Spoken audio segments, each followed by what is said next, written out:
was just last fall, when I finally got around to cleaning out the attic. And if you've got an attic, you know exactly what I'm talking about. It's that place where life's little forgotten treasures and burdens accumulate, where you stash everything you think might come in handy someday, a phrase that almost always means never again. Decades of dust, thick cobwebs hanging like ancient tapestries, and old furniture, pieces that once held such significance in our daily lives, now relegated to silent sentinels of memory. Amidst all that glorious clutter, tucked away behind a big, dusty old cedar chest that had been in the family for generations, I spotted it. Her old, worn leather suitcase. It wasn't a fancy one, just a sturdy, well-traveled piece of luggage, but it sat there with a kind of quiet dignity, like it had been patiently waiting for me, for this very moment, for years and years. I reached for it carefully, my fingers brushing against the cool, rough leather, and as I pulled it out, a strange, familiar ache settled in my chest. That suitcase, it belonged to her, my Evelyn. I carried it downstairs, the leather creaking softly with each step, and set it gently on the old kitchen table. That table, it had seen so much. Countless family dinners, holiday preparations, quiet morning coffees, and most of all, it remembered her laughter, ringing clear and bright through the room. With a deep breath, I slowly unlatched the clasps and lifted the lid. There wasn't a lot packed inside, but every single item seemed to hum with her presence, her spirit, her unfulfilled dreams. Right on top, pristine and almost untouched, lay a guidebook to Italy. It looked so new, so fresh, like it had just been bought yesterday, not tucked away for years. Its thin, glossy pages were filled with her neat, elegant handwriting. Little notes scribbled in the margins. Try this pasta at a little trattoria. Definitely see this fresco in the Uffizi. This spot probably has the most beautiful sunset view over the Arno. Beside it were carefully clipped magazine pages, their edges softened with time. Vibrant photographs of narrow, sun-drenched Tuscan streets, the majestic, ancient Colosseum bathed in golden light, and the graceful gliding gondolas of Venice. And, of course, the printout of a reservation, a charming little boutique hotel in Florence, train tickets for a scenic ride to Rome, all of it, every single detail meticulously planned, but never used. Never. As I reached deeper into the suitcase, a faint, incredibly familiar scent wafted up to me. Lavender. It was those tiny fabric sachets she always tucked into her clothes and linens to keep them smelling fresh and clean, like a gentle summer morning breeze. She had this unwavering belief that even the oldest, most neglected thing should hold a touch of lightness, a whisper of a dream within it. That scent, it wasn't just a smell, it was a portal. It took me right back in time, back to those days when we'd sit together, planning this very trip, poring over maps, imagining every single step. We'd picture ourselves sitting in a bustling piazza, sipping rich, dark Italian coffee, and just watching the world go by, feeling the sun on our faces. When I closed my eyes, I could almost feel her beside me, see her warm smile, her eyes sparkling with pure, unadulterated anticipation for the adventure that lay ahead. The suitcase was half empty, but it held so many unfulfilled plans, so many untold stories, so many moments that simply never came to be. It stood there, a silent witness to our shared dreams, to the promises we'd made to each other that we'd definitely take that trip someday. But someday never arrived. It remained a distant horizon, always just out of reach. In that suitcase, in those neatly folded dreams and carefully clipped images, lay the very essence of the summer we never got to live together. That was our reality. You see, our life, made up of millions of little laters that, for one reason or another, never quite managed to transform into nows. Evelyn and I, we'd been married for over 30 years. Think about that for a moment. 30 years isn't just a number you tick off on a calendar. It's a whole lifetime, an entire era, meticulously woven from thousands upon thousands of shared mornings and quiet evenings. It was built on habits that had become second nature to us, and on invisible threads of understanding that bound us so tightly together they were stronger than any rope. Our life had a steady, predictable rhythm, a comforting cadence, much like an old, well-loved lullaby that always brings a sense of peace. Each day felt much like the last, and in that comforting predictability, there was a certain special beauty, a deep, abiding sense of home and comfort. We knew each other so incredibly well, we could practically finish each other's sentences, understand a mere half glance, a subtle shift in expression, a quiet smile. It was a profound respect that grew over the decades, born from deep understanding and an unconditional love that never wavered. Our home, our little house, it was truly our sanctuary, a haven where peace and warmth reigned supreme. We rarely felt the need to look for grand adventures beyond its familiar walls, because, in our hearts, we believed that true happiness wasn't something you chased across continents. No, true happiness was right here, within these very walls, nestled among our favorite books, our cherished photographs, and the countless memories we had built together. We often dreamed, sitting out on the porch swing as the sun dipped below the horizon, painting the sky in fiery hues, or huddled at the kitchen table on a chilly evening, sipping our tea. Our dreams, bless her heart, they always began with that same hopeful, familiar phrase, "Once we retire, then we'll go." We'd spend hours imagining ourselves traveling, seeing the wonders of the world, finally being able to do all the things we never quite had the time or the means for.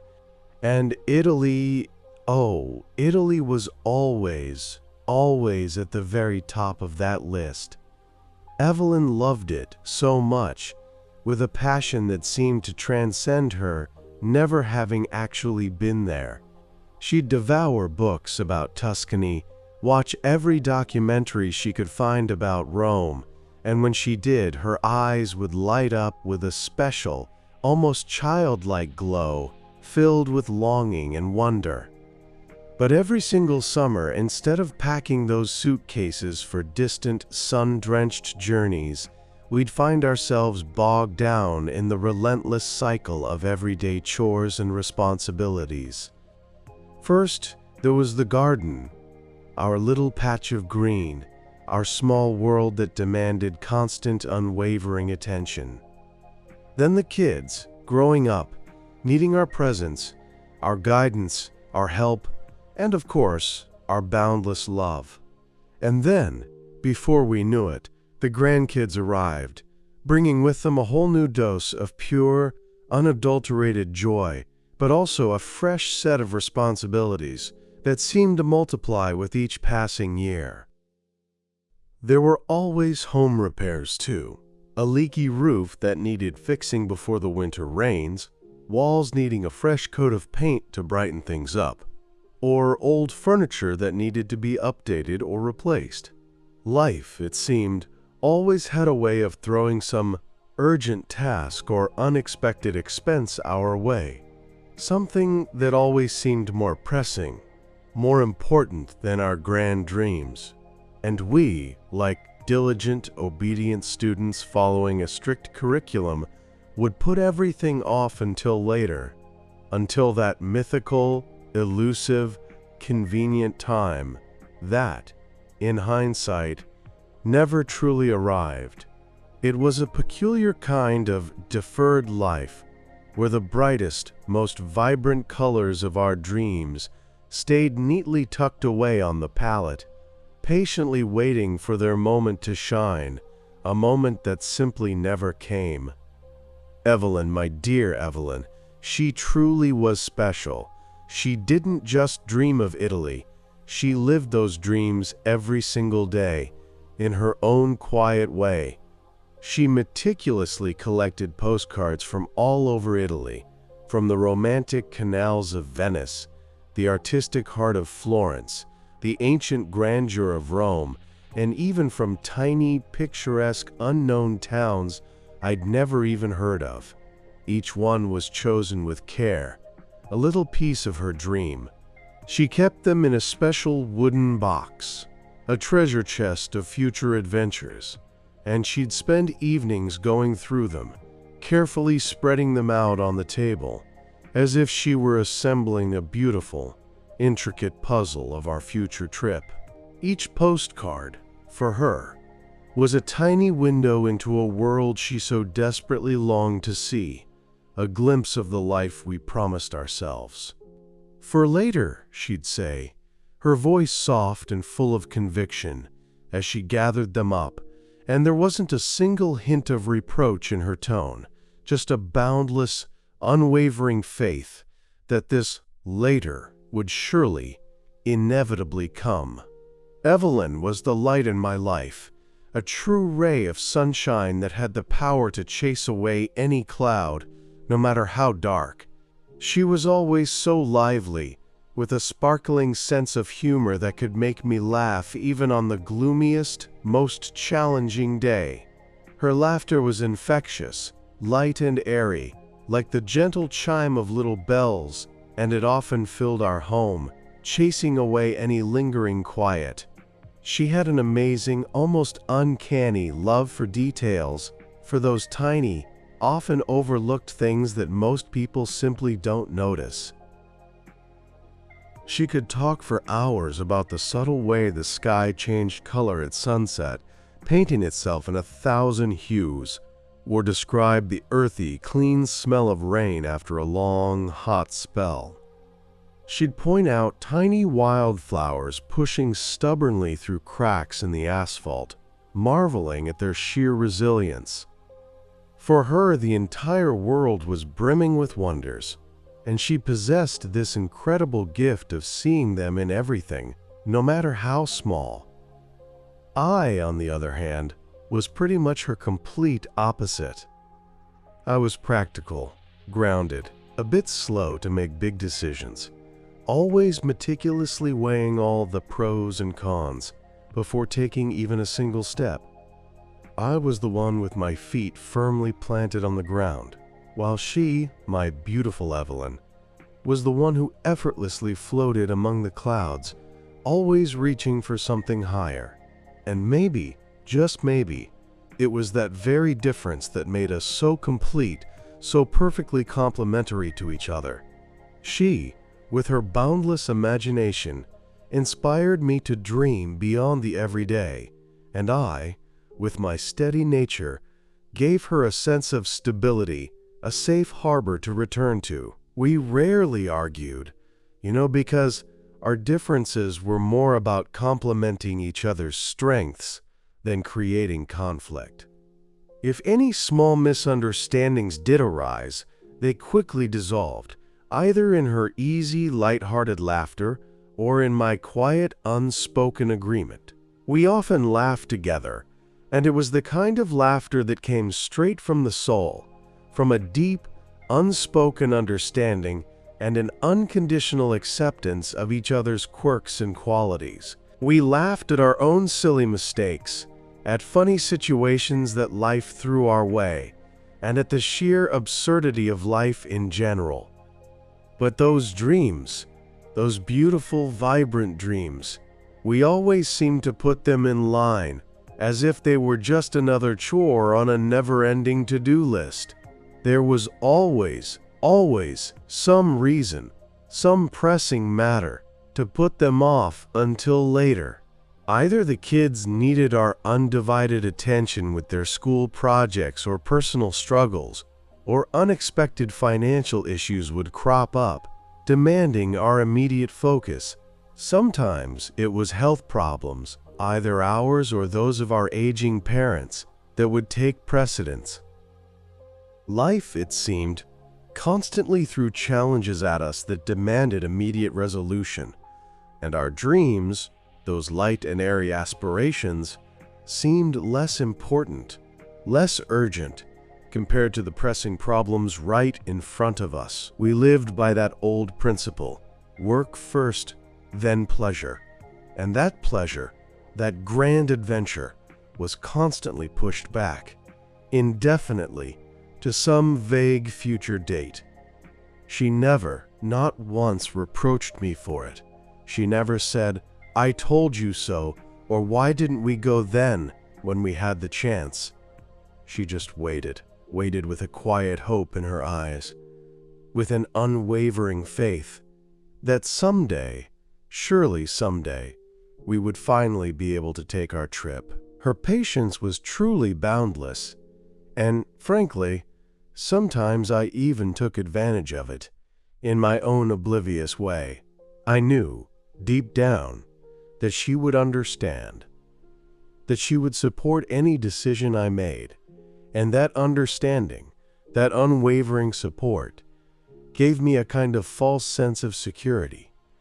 It made me believe that time was infinite, that opportunities would always present themselves. I convinced myself that it would be better that way, that it was the responsible thing to do. "We'll still make it," I'd tell myself, trying to soothe that nagging voice of doubt. "Just not right now. The timing isn't perfect." I found 1,001 reasons, perfectly logical ones, to justify my indecision, my reluctance, to step outside our comfort zone. I thought that when the kids were fully grown and settled, when our parents were healthy and independent again, when we had finally paid off all our debts, then, oh then, that elusive, convenient time would finally arrive. I believed it, truly, sincerely believed it. I imagined us, completely free from all worries and obligations, with light hearts and not a care in the world, finally packing those suitcases and setting off on our long-awaited journey. I painted vivid pictures in my mind of a happy, carefree future where we could, at last, truly enjoy life to the fullest, without any lingering pressures. But that perfect future, that idyllic vision, it never came. Instead, we continued to live in a perpetual state of anticipation, caught firmly in the grip of those constant, ever-receding laters. Sometimes, when the evening twilight began to settle over our home, casting long shadows, and we sat together, either reading our books in comfortable silence, or just quietly reflecting, Evelyn would start talking about Italy. It wasn't a reproach, not in the slightest. No, it was more like her dreams, beautiful and delicate, simply escaping, fluttering out into the open like butterflies from a cocoon. One such evening, she gently put down her book and turned to me, her gaze steady and full of a special, quiet depth. In her eyes, I saw not just a simple desire to see new places, but something far, far deeper. "You know," she began, in a quiet, almost whispered voice, so soft I had to lean in to hear, "I don't just dream of seeing the Colosseum. I mean, of course, I want to see it, it's iconic, but that's not the main thing, not really." She paused, her gaze drifting towards the window, as if gathering her thoughts from the fading light, and then continued, "I dream of being there with you. Just sitting side by side, taking it all in, holding your hand. I dream of us being together, far away from all these worries, from all these shoulds and must-dos that fill our days. Just the two of us in a brand new place, with no obligations, no demands on our time, just pure, unadulterated presence. Her words sounded so incredibly sincere, so raw and open, that I felt my heart tighten, a knot forming in my chest. She didn't just want a trip, she wanted a shared experience, a profound moment of shared happiness, a block of uninterrupted time together that we so rarely allowed ourselves. I, of course, made a joke. It was my automatic defense mechanism, my well-worn way of sidestepping uncomfortable conversations, especially when I didn't know how to respond, or when the truth felt too heavy. "We'll still see those pastas of yours," I said, trying to sound light and carefree, as if it were just a trivial matter. "And your Colosseum isn't going anywhere. It stood for thousands of years. I reckon it'll stand a little longer for us." I desperately tried to turn everything into a jest, to keep it light, to avoid diving into the profound depths of her dreams, because, truth be told, I was afraid.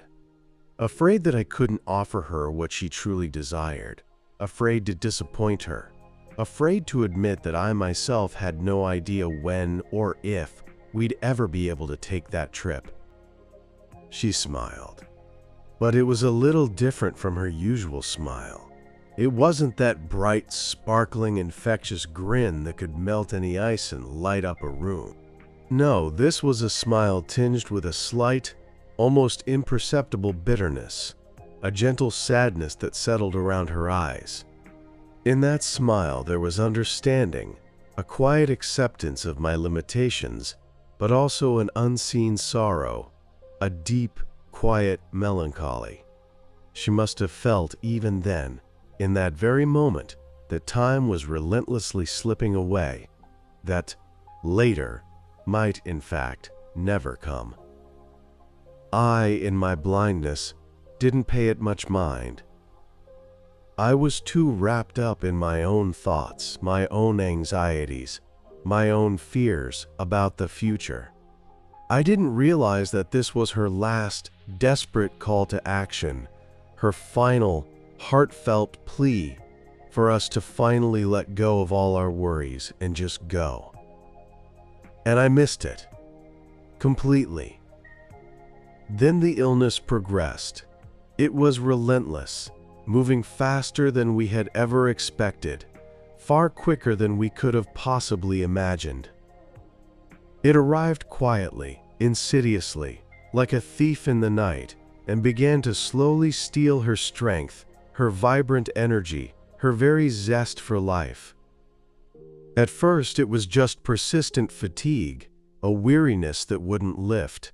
Then came the pain, a dull ache that grew sharper with each passing day, and finally, the heartbreaking inability to do even the simplest, most everyday things. We fought. Oh, how we fought. We battled with all our might, clinging to every shred of hope, praying for a miracle, for some sign that everything would get better, that we could somehow return to our normal lives, to our shared dreams. But no miracle came. The last few weeks were, without a doubt, the hardest. She barely got out of bed anymore, her body weakening with each passing hour. But even then, in her profound weakness, her thoughts, her very spirit, were still consumed by Italy. She held that same guidebook, the one I'd later find in the suitcase, clutched in her frail hands. I watched her, my heart aching, as she slowly turned the pages, her gaze lingering on the vibrant photographs, a faint, almost imperceptible smile gracing her lips. She must have been imagining us walking through those ancient streets, enjoying every single moment, living the dream we had so carefully planned. I sat beside her, holding her thin, fragile hand, and it hurt so deeply, so profoundly, to watch her, to see her gaze dimming, to witness her unfulfilled dreams slipping away. I wished, with every fiber of my being, that I could turn back time, just for a moment. I wished I could tell her, "Let's go, Evelyn. Let's go right now, no matter what. Let's leave everything behind and just go." But it was too late. Far too late. We never even made it to our own capital city together, let alone Rome. Our lives were so filled with everyday matters, with the mundane demands of existence, that we couldn't even find time for small trips, for short, spontaneous getaways out of town. Our capital city, which was just a few hours' drive away, seemed as unattainable to us as a distant star, because there was always something more important to do, some pressing obligation that took precedence. And Rome, Florence, Venice, they remained just a dream, a beautiful shimmering mirage hanging in the air, never quite solidifying into reality. And now, as she lay beside me, so weak, so fragile, so utterly vulnerable, I finally understood, with a crushing clarity, how foolish we had been, how utterly blind to the true value of time and shared experiences. Every day spent by her side in those last agonizing weeks was filled with a bitter, searing regret. I remembered all those times she suggested going, when she dreamed aloud, and I found 1,000 reasons to put it off. I remembered her smile, tinged with a slight bitterness, when I joked about the pasta. And now, when she could barely speak, I wanted to tell her so much, wanted to pour out my heart, wanted to beg for her forgiveness, for my indecision, for my blindness, for all the wasted opportunities. But the words, they just caught in my throat. I just held her hand and stayed silent, letting the tears stream down my cheeks. And then came the emptiness, a vast, echoing void that settled in every corner of our home and in every fiber of my being. Coming home after she passed was, without a doubt, the hardest thing I'd ever had to go through in my entire life. The house, which had once been so vibrantly alive, so utterly filled with her laughter, her gentle voice, her warm, comforting presence, now felt cold, alien, and terribly silent. Every single corner, every familiar object, every piece of furniture seemed to scream her absence, to remind me of her unique habits, of her boundless love. It was unbearable, a constant, gnawing ache.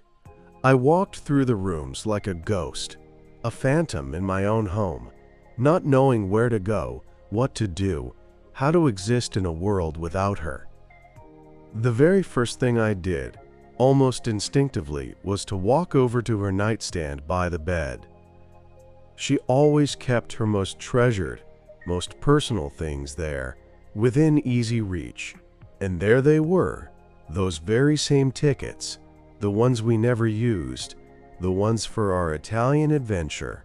They lay there, neatly folded, pristine, as if they were still patiently waiting for their time to come, for a journey that would never begin. I picked them up, my fingers tracing the glossy surface, and felt a sharp, excruciating pain pierce my heart. They weren't just pieces of paper. They were our unfulfilled dreams, our lost opportunities, the very essence of the life we never got to live together. They were a stark, undeniable testament to my indecision, to my short-sightedness, to my profound blindness. Next to the tickets, standing quietly on the polished wood, was her favorite cup. It was clean, as always. She had this meticulous habit of washing it immediately after using it, then placing it back in its spot, waiting patiently for the next morning, for her next cup of coffee. Now it stood there, empty, a silent sentinel, and I knew, with a crushing certainty, that no one would ever fill it with that aromatic, comforting coffee again. That cup, such a simple, everyday thing, became a powerful symbol of her absence, a stark emblem of the vast emptiness that had settled in my home and, more profoundly, in my life. I picked it up, feeling its cool, smooth surface against my palm, and for a fleeting moment, I almost thought I could hear her voice, that she was about to walk into the kitchen, her footsteps light, and say, "Good morning, dear." And the suitcase was still up in the attic. I hadn't had the strength, the emotional fortitude, to bring myself to unpack it, to delve into its contents, to revisit those memories, those beautiful, unfulfilled dreams. It remained up there, a silent reproach, a heavy reminder of what we had lost, of the life we had postponed. Every single day, when my gaze drifted towards the attic, I felt its presence, its immense, suffocating weight. It wasn't just a physical object. It was a powerful, tangible symbol of our postponed journey, of our deferred life, of all the moments we let slip away. The world, outside the confines of my grief, continued to move.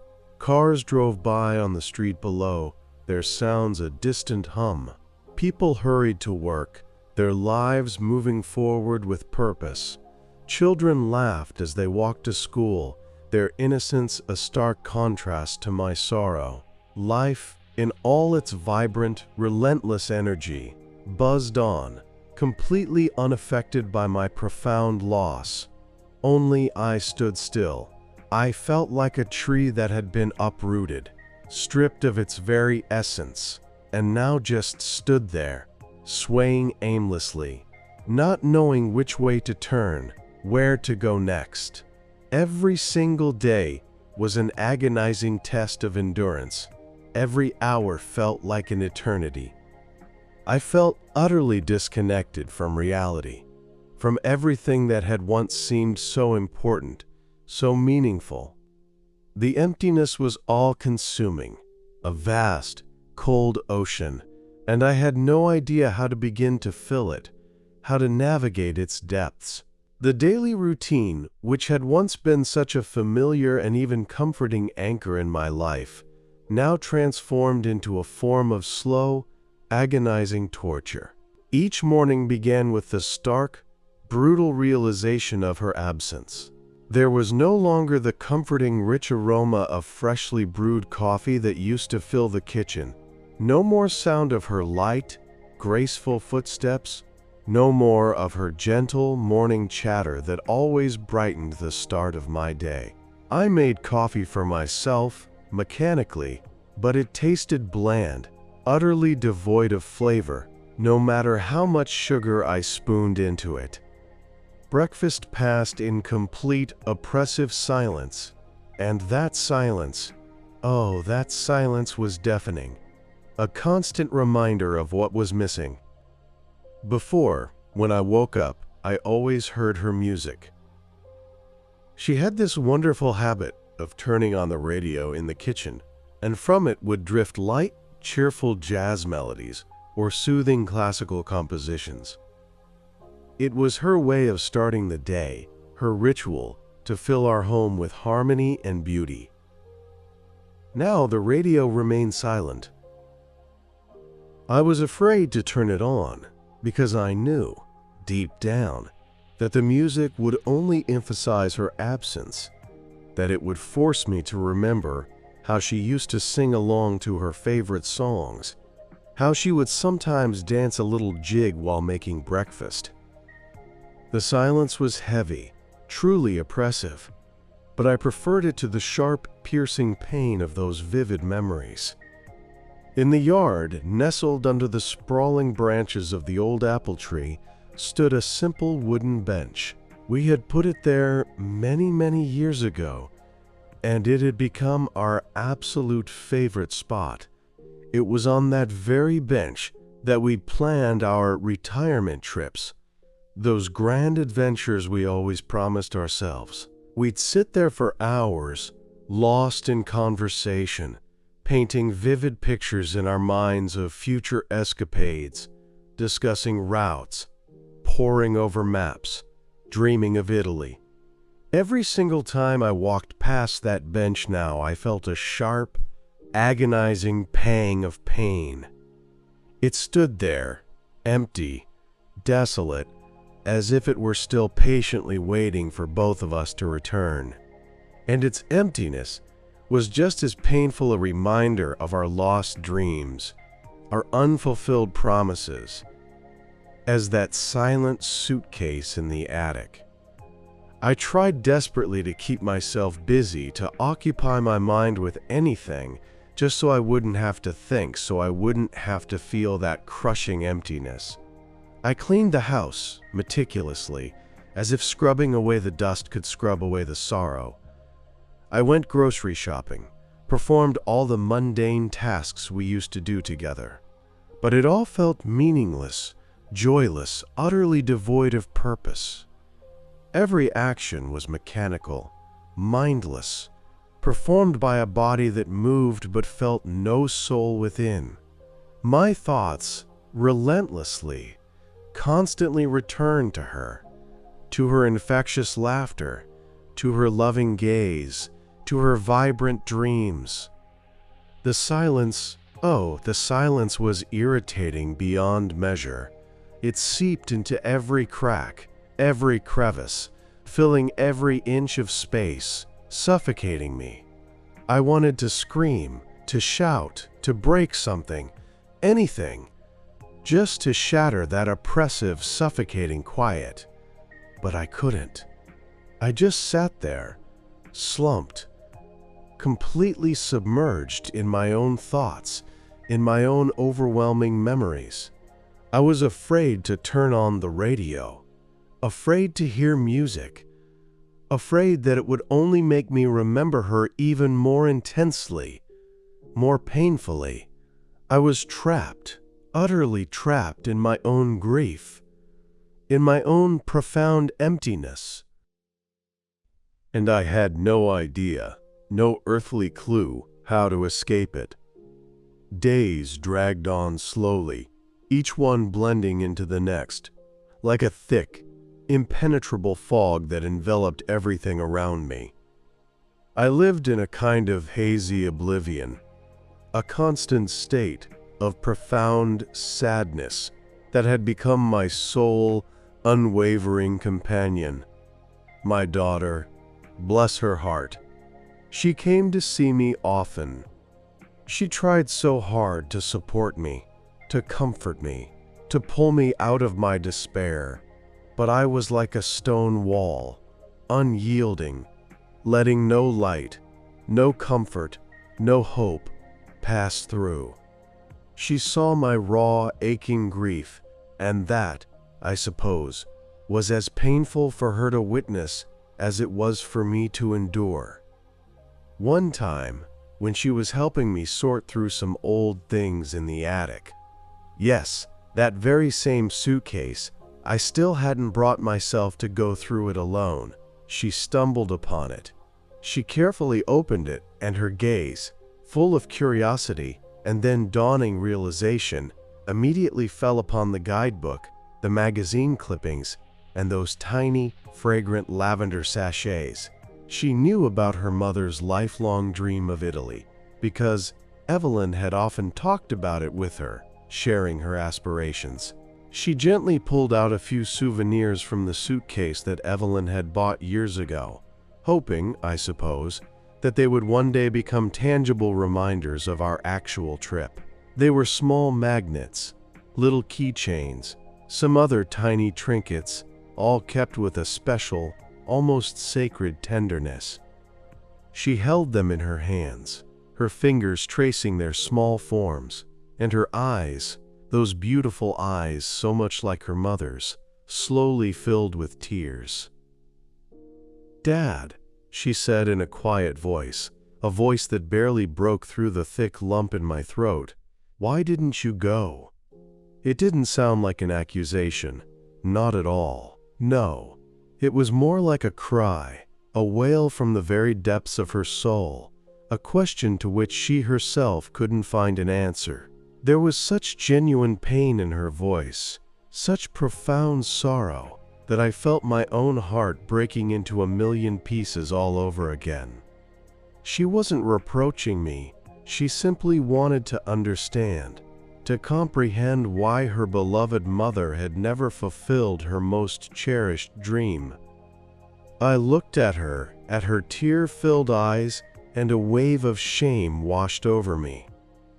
Shame for my indecision, for my profound blindness, for the fact that I hadn't been able to give Evelyn what she had dreamed of so much, what she deserved. I sighed, a deep, weary sigh, trying desperately to collect my thoughts, to find the right words, and then I said, my voice barely a whisper, "I thought there would be time." Those words sounded so pathetic, so utterly meaningless in the face of our loss. "I thought there would be time," I repeated, my voice now trembling uncontrollably. "I thought we'd still make it. There was always some reason, always to put it off. Work, the kids, our parents' health, the debts. There was always something that seemed more important, more urgent. And I truly believed, with all my heart, that someday the perfect moment would come when we could just pick up and go, free of all burdens." She remained silent, listening intently to my words, and I saw understanding, a quiet, empathetic recognition reflected in her eyes. She, too, must have faced similar situations in her own life, moments when her own dreams were put off until later. We stood there, in the dusty, quiet attic, surrounded by old, forgotten things. And this conversation, though incredibly difficult, was absolutely necessary. It forced me to finally face the truth, to acknowledge my mistakes, to accept my profound responsibility for what had happened, for the dreams that had died. After that raw, honest conversation with my daughter, I felt a strange, new kind of emptiness, one that was mixed with a sharp, piercing pain, but also a glimmer of something else, a flicker of understanding. I picked up that Italy guidebook again, the one that had been a silent witness to so many unspoken dreams. It was still so new, so untouched, as if it had never truly seen the world beyond the confines of our home, never felt the warmth of the Italian sun. I slowly, reverently turned the pages, my gaze lingering on the vibrant photographs, on her tiny, familiar notes scribbled in the margins. Every stroke of her handwriting, every single underlined phrase, brought forth a new wave of memories, a fresh surge of regret, but also a deeper connection to her spirit. And then, unexpectedly, nestled between two of the glossy pages, I felt something thin, something delicate. It was a bookmark. But not just any bookmark. It was a carefully cut clipping from some old magazine. I carefully pulled it out, my heart pounding a little faster. It was a small, rectangular piece of paper, and on it, there were words printed in a bold, clear font. I began to read, and each word, each syllable, seemed to pierce my soul like a needle, sinking deep into my very being. Life isn't about waiting for the storm to pass. It's about learning to sail in the rain. Those words, so simple in their phrasing, yet so incredibly profound, so undeniably true, they felt like a gentle reproach, a soft, loving reminder of what I had missed, of the precious moments we had lost, of the wisdom I had failed to grasp. I flipped the clipping over, and on the back, in her familiar, beautiful handwriting, though a little shaky, as if she had written it in a hurry, or perhaps when her strength was already fading, I saw more words. It read, "Maybe next time, together," and signed simply, "Your Evelyn, my Evelyn." Those words, they didn't just break my heart. They shattered it into a million tiny, aching pieces. Next time, together, she believed. She truly believed, until the very end, that we would be able to take that trip, that there would indeed be a next time, a chance for us to fulfill our shared dream. She never lost hope, not even as her precious strength slowly, irrevocably faded away. I clutched the clipping tightly in my hand, the paper crinkling softly, and hot, stinging tears streamed down my cheeks, blurring my vision. It wasn't just a letter, it was her final, heartfelt message to me, her last, loving instruction, her enduring legacy. She must have known somehow that I would find it, that I would read it, that I would finally understand its profound meaning. She wanted me to live, to truly live, to not repeat her mistakes, to not put off life until some mythical later. She wanted me to understand, with every fiber of my being, that there's no such thing as a convenient time, that you have to act now, while there's still a little water, while there's still a chance, while the opportunity is there. Those words, her words, they changed me, fundamentally. They became a beacon in the suffocating darkness of my grief, a guiding light that showed me the way forward, a path I hadn't seen before. I realized with a clarity that was both painful and liberating that I couldn't just sit and grieve indefinitely. I had to live, to truly live for both of us, to fulfill what we hadn't managed to do together. It wasn't just a wish anymore. It was her last will, her sacred testament. And I decided, with a newfound resolve, that I would fulfill it, no matter how difficult the journey might be. Evelyn's words, her final, poignant message, became not just a painful reminder for me, but a powerful, undeniable push, a true catalyst for change. I realized, with a clarity that cut through my grief, that I couldn't keep putting off life any longer. I had to do what we had dreamed of for so long, what she had longed for. It was an incredibly difficult decision, you see, because going alone, without her by my side, felt almost unbearably painful. Every thought of it brought a fresh wave of sorrow. But I felt it, deep in my soul, that it was my duty, my sacred obligation, my way of honoring her memory, her beautiful unfulfilled dreams. So I'm flying to Italy, alone.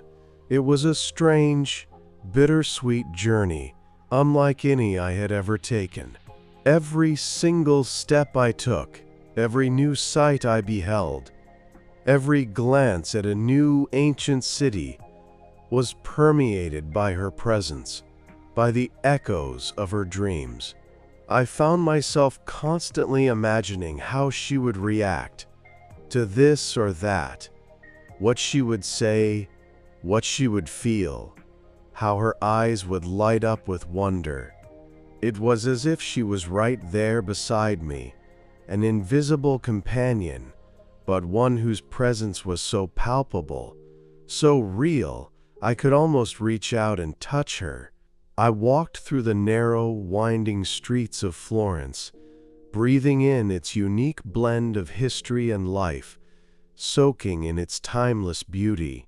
And every time I saw something truly breathtaking, something that would have made her gasp with delight, I felt a sharp, agonizing pang of pain because I couldn't share that moment, that wonder, with her. One day, I found myself sitting on a worn stone bench in Florence, in one of those ancient piazzas where it truly seemed time itself had decided to stand still. The sun was slowly, gracefully setting, painting the sky in incredible, fiery shades of orange, pink, and deep purple, a masterpiece of nature unfolding before my eyes. I reached into my wallet and pulled out her photograph. There she was, smiling brightly, with that same sparkling, mischievous gaze I loved so much, the one that always promised an adventure. I carefully placed the photograph beside me on the bench, propped up against my knee, as if she were truly sitting there, right next to me, sharing the sunset. And then I started talking. I spoke aloud, my voice a little shaky, not caring about the handful of passers-by who probably looked at me with a mix of curiosity and pity. "See, Evelyn," I said, my voice thick with emotion. "We made it. We did it. We're here." A single tear, hot and heavy, rolled down my cheek, but it wasn't a tear of despair, not a tear of heartbreak like so many others I'd shed. No, this was a tear of gentle sadness, yes, but also a tear of profound gratitude, a tear of understanding, a quiet acceptance. I felt her presence so strongly, felt that she approved of my actions, that she was happy for both of us, for this moment we were finally sharing, even if it was just me. I started a new journal. For her, I wrote boldly on the very first page, a dedication to her enduring spirit. In it, I meticulously recorded all my impressions, all my thoughts, all my feelings, every single detail of my journey. I described each day, each place I visited, every new experience, as if I were telling her all about it, sharing it with her, word by word. It was my way of continuing our conversation, our deep, unspoken connection. It was my way of living for both of us, of fulfilling her dreams, and, at the very same time, finding my own slow, arduous path to healing, to a new kind of peace. Sitting on that bench in Florence, watching the last slivers of sunlight disappear below the horizon, I reflected on everything. On our life together, on our shared dreams, on the cruel, relentless swiftness of time. We, as human beings, we so often put things off. We postpone the trips we long to take. We postpone the confessions of love, the heartfelt words that are so important to say to those we cherish. We postpone the simple, comforting hugs that our loved ones need so much, and that we, perhaps, need even more. We wait for that elusive, perfect moment, for the convenient time, for everything to just fall perfectly into place, as if life were a meticulously planned play. But time, oh, time doesn't wait for anyone. It doesn't ask for permission. It doesn't pause for our hesitations or our fears. It just moves forward, relentlessly, with an unstoppable momentum, taking with it opportunities, precious moments, and, most painfully, the people we hold dear. And it doesn't warn you. There's no grand signal, no flashing sign, no subtle hint that this is the last chance, that this is the final moment when something truly important can be changed. We just live, often deeply immersed in our daily routines, in our endless worries and obligations, and we simply don't notice how those precious, irreplaceable moments slip through our fingers like grains of sand. The moral of this story, as I see it now, having lived through it, is very simple, yet so profoundly important. You don't need to look for the ideal, perfect moment. because, frankly, it simply doesn't exist. Life will always, always throw challenges at us. There will always be obstacles, always some new reason to postpone, to delay. But sometimes, often in fact, it's worth just taking that step. Taking a leap of faith, making that move toward your dream, toward your happiness, toward your loved ones. Even if it's a small step, even if it feels terrifyingly impossible at the time. Life isn't a suitcase you can keep stored away in the attic, gathering dust, waiting indefinitely for better times to come. No, life is a ticket, a one-way ticket, with no return date. Every single day we wake up, that's a new ticket, a new opportunity, and we truly don't know how many we have left in our hands. So please, don't wait. Live, dream, love, act. Do it now, because later might, tragically, never come. This is a lesson I learned far too late, but one I now carry in my heart as my most precious treasure. And I hope my story helps someone else avoid making my mistakes.